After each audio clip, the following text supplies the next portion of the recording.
Hello, David here, and the project for today is making coddies with my grandson Ruff Ruff. If you remember, I made coddies about, I don't know, 8 or 9 months ago. It came out great, and that's a Baltimore item. And I thought when I get to Baltimore, I'm going to go to the delis and have the coddies I used to eat there in 1976 because they were amazing. Well, if you remember, I just did a road trip where I lost my sleek red beauty and had to buy another car.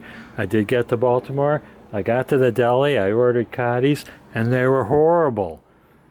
They were tasteless. Nothing like these. So at least I know I can't go to Baltimore to get coddies anymore. I have to make my own. So I got the fryer set up for 350 degrees.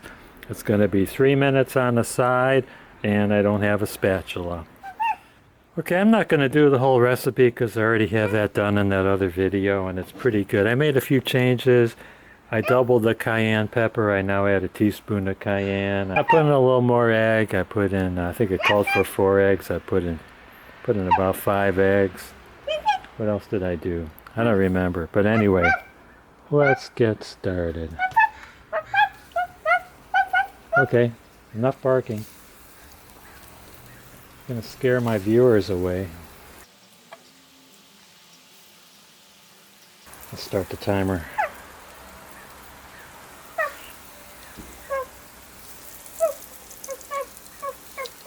No barking or you don't get any coddies. Can I fit one more in there?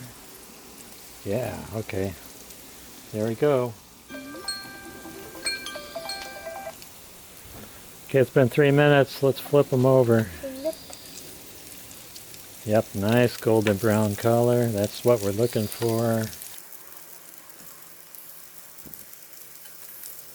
You need to back off. You're going to get splattered, and that really hurts.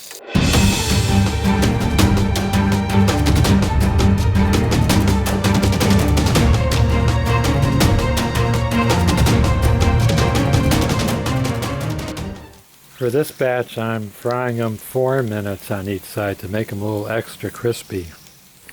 I think I like them better 4 minutes on the side, frying at a temperature of 380 degrees. This is the last batch, and I'm pretty much going to end the video right here. I want to thank you guys and gals for watching. Don't forget to hit like, subscribe, and ring that bell for more great videos from David GPO.